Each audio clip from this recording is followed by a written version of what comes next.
everyone, I'm Julia, And I'm Jimmy. and welcome to our show. So I've been investing in real estate for the last 14 years now. Involved actively with Jules as we partnered up, getting involved with like fix and flips, short-term rentals, all that fun stuff. So a lot of our friends have been asking us about how do I get started? Yeah, we wanted to find a way to share knowledge and our experience with everyone that we know. And so we figured what better way than to interview other like-minded investors and basically share our experiences, and we hope you find knowledge and learn something from it. So today we have Joe Lam on, and without further ado, let's get started. All right, Joe, welcome to the show. So can you tell us a little bit about who you are and where you're from and how you got into real estate? Yeah, well, Jimmy and Julia, thank you for having me on your show. I'm really excited to be here. So my name's Joe Lam, and I run several different businesses in e-commerce and entertainment, and also real estate and online education, which is related to real estate. So that's kind of the general summary of what I do. And I have a background in also for real estate, doing acquiring homes through pre-foreclosure, flips, short-term rentals. We've had them in California and also in Thailand as well. How long have you been doing all this? Like last year or like 10 years? You know what I mean? Like, how old are you, by the way? Well, I'm 42. Okay, all right. Yeah, I'm 40, so, all right. Yeah, so for entertainment, I've been doing that for, 18 years now. And then the e-commerce, been doing that for about 7 years. And then the real estate, it's been about 4 years. Oh, wow, okay. Yeah. And then, okay, so what got you into the short-term rental market? Well, that's an interesting story because we started off when we acquired our first house in California. We opened it up as a sober living home, which is where you get people who are addicted to drugs and alcohol, and you put them in the place where there's house rules they have to adhere to, and it's for their own benefit to keep them on track after they've left 90-day rehabilitation center. And but what happened was we couldn't get the support or any grant funding from the city because actually the mayor did not like sober living homes. He was very against it. So What city is this? Who's against this? I don't want to say. all right. Because no, I get it. Political agendas. Yeah, I get it. I'll share it to you off camera. But Does it rhyme with Balm Springs? No, it does not. It does not. But yeah, we had to switch, and then we turned it to an Airbnb because we had a guest in there, but it was difficult to get more people in. So we switched to an Airbnb, and right off the bat, we were thriving. So Very nice. Awesome. And so you've expanded that, and you have more Airbnbs now? yeah, right now I have 3 units in Thailand, but it's part of a vacation retreat. So there's also a cafe and restaurant, and a mushroom farm, the koi pond, Awesome. and yeah, it's That's really interesting. So are you in Thailand right now, or like how do you? I'm not. I'm in Las Vegas, and our past properties that we acquired 3 homes, and they were all in California. But we were getting them through pre-foreclosure. What happened was because of the moratorium, that prevented us from doing our marketing campaigns to acquire more homes. So as a result, my partners and I, we just decided let's sell off our properties, and we each moved to different states. So now we are focused in Texas. We have 3 properties under contract right there. We're getting investors to come in on these deals, and we're going to turn them into Airbnb, and then either turn them over, sell them after a year or 2, or continue to hold them after that. Okay, let's go back to how do you run an Airbnb business out of the country? So, that's you do it with Mom and Dad LLC. So with that, my brother and I invested with my parents.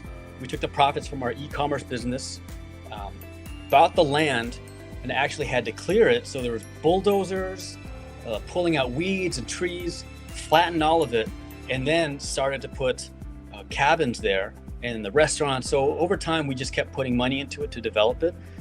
Now it's up and running, and they're the ones that manage it. Oh, so they live there in Thailand. Yes, they live in Thailand. They're about 30 minutes from the property. Are That's they amazing. Are they doing the cleaning or any of the handyman work, or you outsource that? Yeah, well, we have an employee who runs the cafe. Yeah, the cafe restaurant, and also a chef as well. So, she's the one that cleans it out. So we have an on-site cleaning staff. Oh, okay. And we'll put that link below so you can check out that as well. Yeah, it's called Village Green Retreat. If anyone wants to go find it, villagegreenretreat.com in Thailand. That's cool. Awesome. So, like, how many properties do you totally do right now? Well, right now, because we sold out, we cashed out of our California properties. Oh, so yeah. Just the ones in Thailand. And then we have one right now. We are 50% financed for the funding for the Texas one. We're not sure if we're going to get the other two or not. So, but this one is such a great deal. It's appreciation rate right now at 32%. Because of a Tesla factory. 2 Tesla factories are being built just 10 minutes away from it, and so everything is going up. So we're getting a property for $440,000 in a year's time. The comps we have, it's going to be double that at $840,000, and in another year it's projected to go up to 1.1 million. So that's what we're working on right now. That's amazing. Yeah, whoever's listening to this, get a hold of Joe right now to get this deal. So Jules and I, we want to ask you, setting up a short-term rental business, and we have a lot of friends who ask us about the short-term rental business. They want to get started, and there is definitely a systems and process to it. Can you elaborate a little bit on like how you get the property, or maybe different ways of getting a property, to the operations of the business, to your reviews? Yeah, I mean, one thing I would say to your listeners is get my book, and I'll share the link of how to get that at the end of this video. And so to really get started for someone who's a first time, it all comes down to research, looking up the regulations in the city that you want to open up an Airbnb, and then you compare what the rental rates are going for in that area, because you can go to Airbnb, you can look at the map, and you can see what the going rate is, and then you can go to the calendar and see, how often it's being booked out. Is it booked out 50%? Is it booked out 75, 90? And when we did it, we were booked out at 93% for the full year in a city that was 43%. We were also double the rate as well, but we were able to do that because we design it in a certain way where we don't like people coming in for like 2 to 3 days. We didn't design it for vacationers. We designed it for corporate housing. So we would get contract workers that come in. They have to work on a shopping center or something like that, or they have to go to work at a military base, and they stay for 1 to 4 months. And that was the beauty of our system, and that's kind of what we teach people, because it avoids a lot of the risks that you have, where I don't know if you've ever run into this for your properties, but sometimes people they'll come in for a short time, they don't have any good reviews, they might just throw a big party, Yes. Or you have constant communication with them because you have 10 to 15 guests coming in every month, and it's a constant turnover, and you have to deal with cleaning crews all the time. And sometimes if they're not able to come, you have to go schedule another cleaning crew, or something gets broken and you only have a 4-hour window to fix it, right? So there's all these things with this high turnover, right? So it's like a hotel essentially, right? But for us, I laugh because we deal with that. It's entertaining. It's like, be in the middle of something, and then something breaks, and you're trying to, scurry, contact your contractor or a contractor, or if they're not available, then a list of contractors to hurry up and fix that problem for the next guest. I mean, like, it's really fun and entertaining. It's definitely like on the edge of your seat sometimes, but the times when you don't have the time for that, then it gets really a little burdensome. Yeah. So and that's why we design it and we teach. Say, hey, to avoid all of that, get people in for 1 to 4 months. Now you're dealing with communicating with one guest versus, let's say, 10 guests a month times 4 months. That's 40 guests you're dealing with. versus 1 out of those 4 months, right? And now you've actually freed up so much more of your time, and it's become passive income then, right? And yes, you do give up. Usually they want a discount, so we automatically give a 10% discount, for long-term bookings, and but that's the up and down side of it, the give and take of it, you could say. Now, do you have your own platform, website? Do you use Airbnb platform for this, or how did they get a hold of you? Oh, if anyone wants to get a hold of me and learn more about well, I mean, like, because we'll get into that, but I mean, like, okay. a tenant or a guest wants to book your place. Like, are you on multiple platforms? Or are you on Airbnb platform? Do you have your own website? Oh, yeah. We would just do Airbnb. Okay. For our retreat in Thailand, we have a website for that because there's events there as well. There's like yoga, there's sometimes martial arts trainings, meditation classes. So that's different. That requires a website. But for us in California for our Airbnbs, yeah, we just used Airbnb. We had it listed on VRBO, but it was so little traffic. And yeah. I think in the whole year we had one message, from our listings, and it just didn't make any sense. It's better for cabins and like more like rural type of areas. That's what we discovered. So question, you said that you design the spaces with like the corporate employee or the long-term tenant in mind. Would that mean it's like only specific to a 1-bedroom, 1-bathroom, or can you do that with a larger home? Well, how much larger are you? Like if it's 3-bedroom, 2-bath, is it typical that you'll find a guest that would want to stay for 4 to 6 months at a time? Yes, ours was 3-bed, 2-bath. Another was 4-bed, 3-bath. So yeah, it was. Okay. Yeah, I mean, you can do it for 1-bedroom, 2-bedroom, because you could still fit 2 people. Because we would actually put 2 beds in each bedroom, but a lot of times our average guest count was only 3. Wow. Okay. And the great thing is let's say for one of our listings, there's a trick I'll share with your listeners as well. So, and not everybody does this, but for us to get more clicks on our listing, so our listing was at $115 for a day rate, and then what happened was we would add on $10 for every guest that they brought. Right, and we knew the average was 3, so in that area, the going rate was around, between $110 to $130, for our type of property there.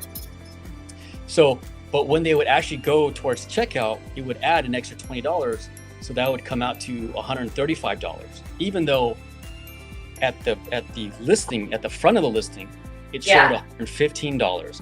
Right, got it. So we always got more clicks as a result of that.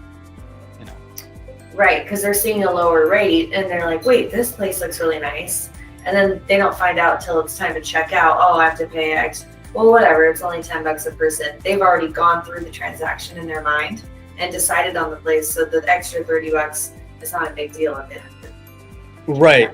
It's when they message you, it's powerful. The moment they message you and you already having a connection.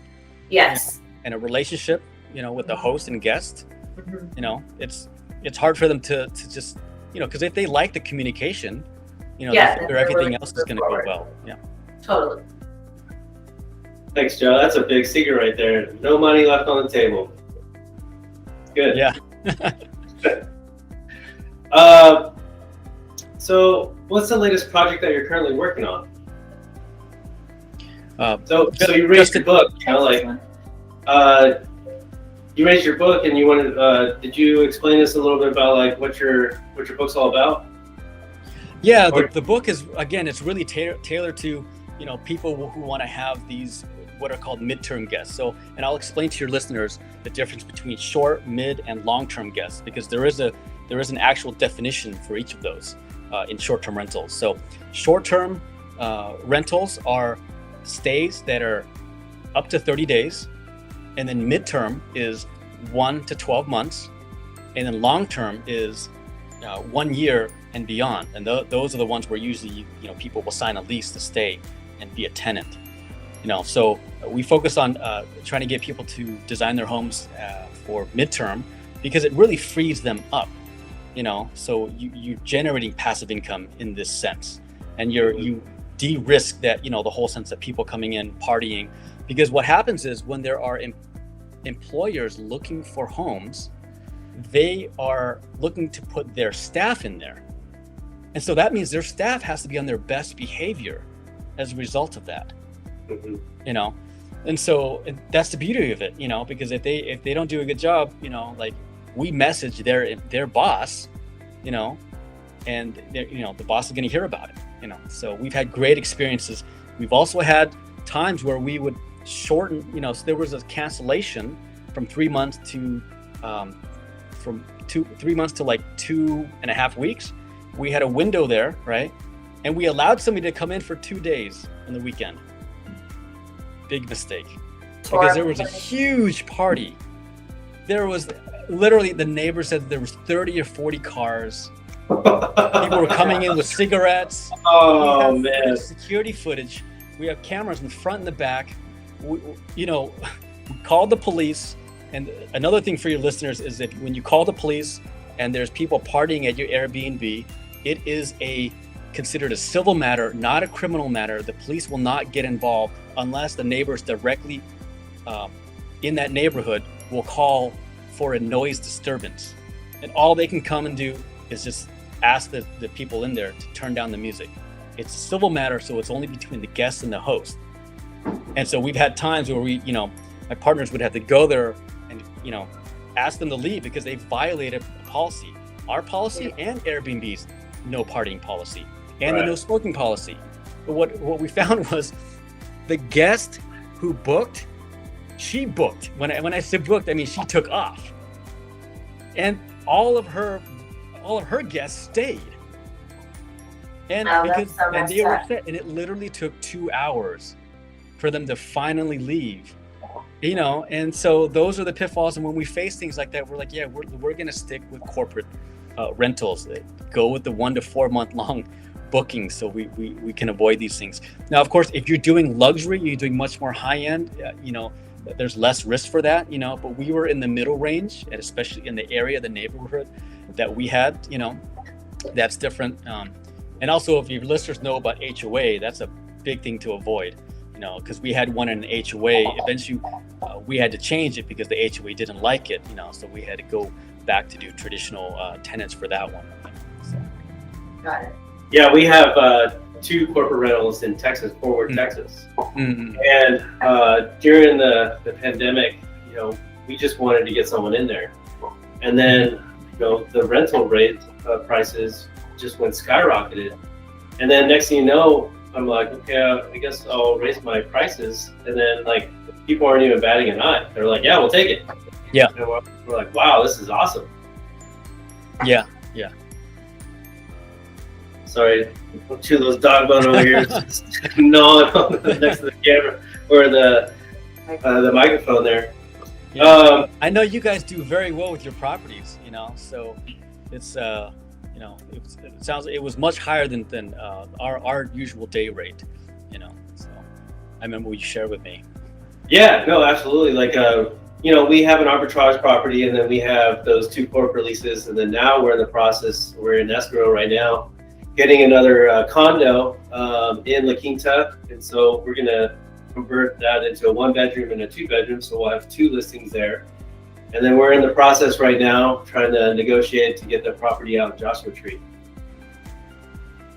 Oh yeah, Joshua Tree is that should be a good one. Yeah. Yeah, we're excited, so it should be a good one. Yeah. But yeah, it's just trying to deal with the seller, and we're currently working on a 1031 exchange, so we're just trying to hash all our negotiations strategies down. So yeah, we'll get it done here soon. That's great. You're gonna save on the taxes when you do that. So yeah. Oh yeah. Awesome. Yeah. So what would you say your biggest tip that you can share with our listeners? I know you gave us a few already, but like if you had to give us another little secret, what would that be? Oh, one thing I would say is, if you are going to design for travelers, vacationers, make your property as unique as possible, and have it reflect the region. So if you have there's an amusement park nearby, and let's say it's Disneyland, why not design your house so it's more family friendly, and it's, you know, it would attract like husband, wife, a child or two, right? And because sometimes the parents, they would show the kids like, oh, here, this is where we're gonna stay at. And if the kids see it and they see, you know, paintings on the walls that are Disney themed, or the blankets in those rooms are Disney themed, you know, that are like not the master bedroom, then that's, you know, it helps sell, you know, the property in terms of like getting them in, because now your place is a little bit more unique, you know, and you can also put things that are Instagrammable. You know, let's say you had a giant sculpture of, you know, Mickey Mouse or something like that, and it was like full coloring, you know, like who would want to take a photo, you know, next to that, and then do a hashtag, you know? Absolutely. So, yeah, I mean, there's a whole bunch of secrets, because I've interviewed a whole bunch of you know, Airbnb owners and managers as well, you know. Some of them, they've had hundreds of units, you know. So yeah, so there's a lot of things to cover that it would just take too long in this podcast, you know. Yeah, that would be considered in my construction department, where, you know, like getting the right the photos, getting the right photographer, you know, staging the property, you know, appropriately. You know, these Jules and her team pretty much go in and they stage it. And, you know, they have a certain style look that they go towards it. And once we set it up towards that style, it's just nonstop. Yeah, like for example, if your house is in a cabin area and it's near a ski resort, you know, why not build shelves out of snowboards, right? Yeah. So it's not, you just don't have regular shelves, there are snowboards there, right? Yeah. And you can even, you know, okay, for added revenue, you could actually put snowboards and skis into a cabinet that has a code with a keypad, right? And if they want to rent it, yes, they can pay a certain fee, you know, let's say $20, $40, $50, you know, they pay that through the Airbnb site, and then you go ahead and give them the code for it and they can unlock it. You know, same thing with the grill. You know, amenities are a huge thing, especially if you have a pool, but a grill is an easy thing you can do. You know, it's $100. You can put a lock on that as well. You know, chain lock. So you suggest charging a fee to use the grill? I know some people do. I don't suggest it. We've never done that, but some people do that. You know, they do. They'll like, you want to use the grill? It's an extra $20. You can unlock it. You use it for the rest of the time that you're there. You know, we would put like ping pong tables. We didn't charge for things like that. You know, so. But yeah, like ping pong table, it would fold up. We would put it in the garage. They could still park the two cars if they like. They just had to fold up the ping pong table, roll it off to the side. And, you know, or if they wanted to play with it, they could roll it back and unfold it, you know. Yeah, so functionality is important for sure. Yeah. All right, so as a real estate investor, you know, like there's a lot of talks with the market going up and down, and, you know, like housing market this, housing market that. You know, where do you see the housing market within 1 to 5 years? Oh, the immediate? You want to talk about the immediate, which is going to be a wave of foreclosures coming, you know? Okay. Because the moratorium is ending in a lot of the states. Mm-hmm. And so it's going to be a tough situation for a lot of people.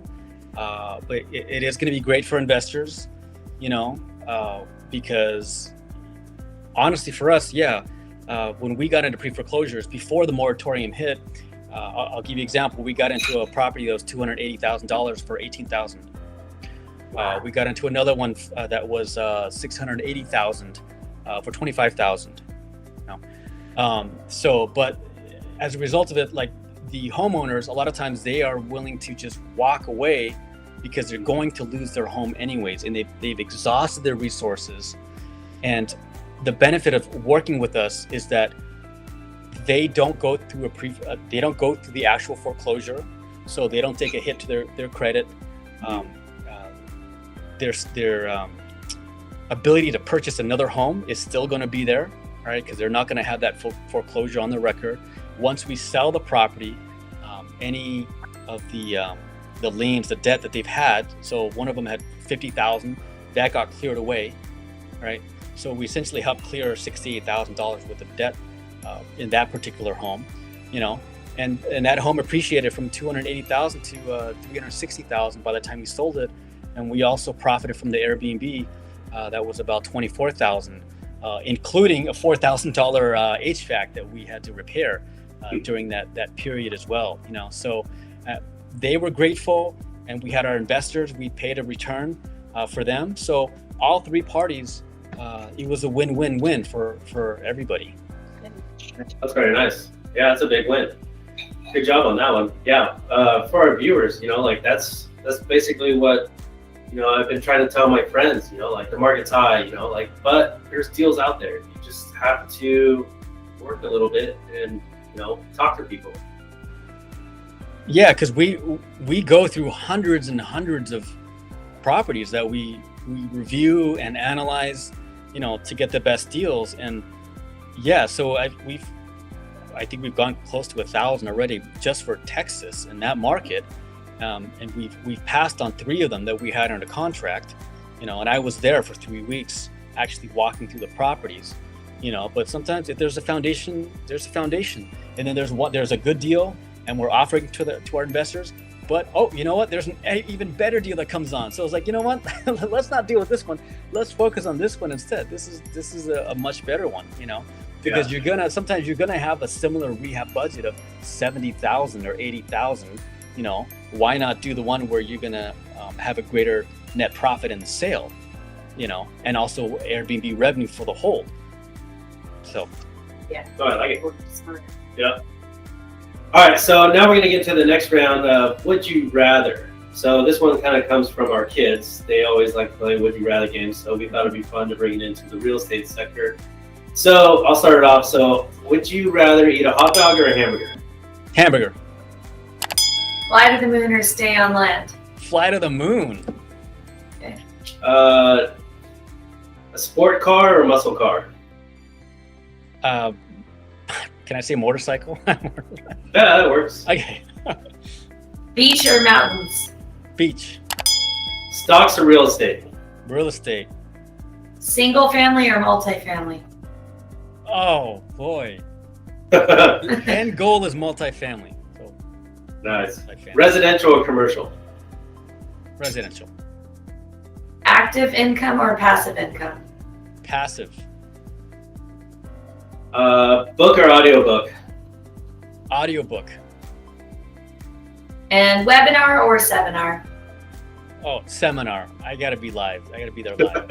Yeah, I Oh, agree. totally. Yeah, same thing. All right, so what do you do for fun there, Joe? Oh, for fun.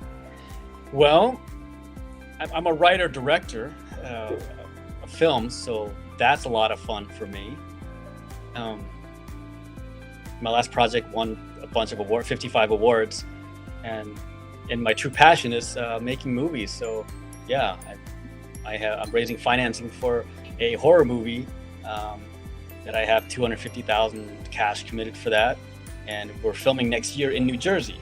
So that's fun for me. But other things, yeah, going to the gym, the movies, comedy club, you know, Cool.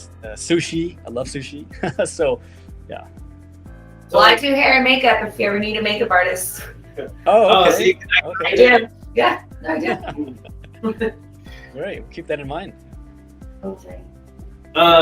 So like the movies you've done, I'm just kind of curious out of curiosity because like it really intrigued me. Have you has your films been in Sundance and like any of those festivals? Not Sundance, not the majors, not yet. Okay. No, I mean I don't know if I'm talking to Steven Spielberg Jr. over here. You know what I mean? Yeah, I've done In the past, I've done music videos, promos, documentaries. I did a documentary feature on hospitals in Idaho a few years back. Yeah, a lot of short narratives, and this is going to be my first narrative feature that I'm going to be directing early next year. Yeah. That's cool. Oh, nice. Yeah. Go ahead with the next one. What is your favorite book? It could be real estate, business book. Oh, Besides the book you wrote. Just a great read. Yeah. It's called Conversations with God by Neil Donald Walsh, and it's a trilogy. It's now a quad. He came up with a fourth book in that series, but it's a spiritual book, and that really awakened me because it just sheds so much insight in terms of like his view of humanity, you know. So, and he claims that he's like God is speaking through him, and that's how he wrote. As a prophet, basically. In that sense, yeah. So the book is formed in a question and answer, and it just goes back and forth. And it's hard to describe, but if anybody picks it up and reads it, I mean, it just struck me like a lightning bolt, you know. Yeah. And that is just, you know. So I'm not. Yeah, I don't have a religion. I do listen to Joel Osteen. You know, I love him, but. Yeah, it's a spiritual book, and it just encompasses, you know, so much, and it matches my beliefs as well. So. Got it. Oh, nice. Cool. Yeah. All right. So, what's your future goals? What does that look like? Future goals. The goal is eventually, you know, get to the number of 100 real estate properties, and direct 20 movies. You know. That's very nice. That's a great goal. That's a big goal. Yeah. I love it. Yeah. So we'll go with the last one. And teach as well, by the way. I'll have to throw that in teach, because we teach real estate through our online education website. We just called mentormindscoaching.com. And if anybody wants to get the book, that's where they can go, mentormindscoaching.com. Okay, perfect. I was just going to ask, how can our listeners get a hold of you? Do you have a website, Instagram, any social media? I guess we can include it. Link, right? Well, it'll be included below, but you know, how do we get a hold of you?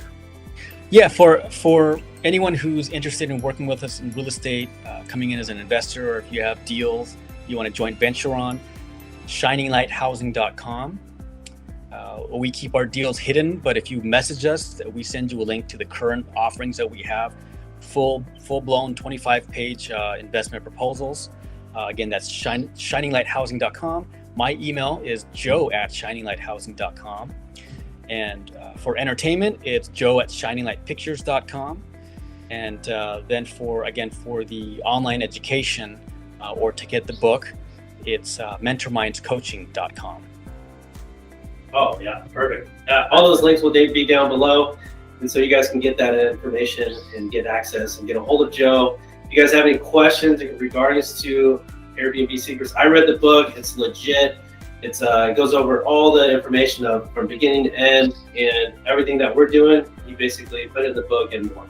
So if you guys, without further ado, I just want to say thank you, Joe. Really appreciate joining us, and we'll keep in touch with you and talk to you soon. All right.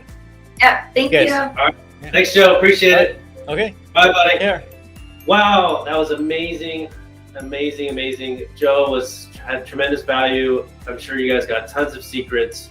What do you think, babe? I liked it. I want to get his book. I want to read the book now. Yeah. No, I'll forward it to you. It's an audiobook or what? No, it's an actual written book. Joe's book, it's pretty detailed on literally, like he said, from the intro of like what to look for in an Airbnb property, how to get an Airbnb property, whether you're arbitrage, you buy it, you create a financing, foreclosure status, and then you acquire the property. Then you go and get the furnishing and stage it out, and then get the listing up and running, and then the whole process of getting the short-term rental up and running. So I mean, tremendous value. His book was amazing. And Joe is just amazing individual. What surprised me is like all the movie star stuff that he was doing. I know. So I mean that could be a good deal for you too, Yeah, we'll see. Yeah, I mean he could be you. Double dip in here. Anyhow, so hope you guys really enjoyed the show. Hopefully it provided tremendous value to you guys. So please tune in for the next show. Again, remember, it's not an impulse buy. Impulse is a desire to think and grow rich. Peace.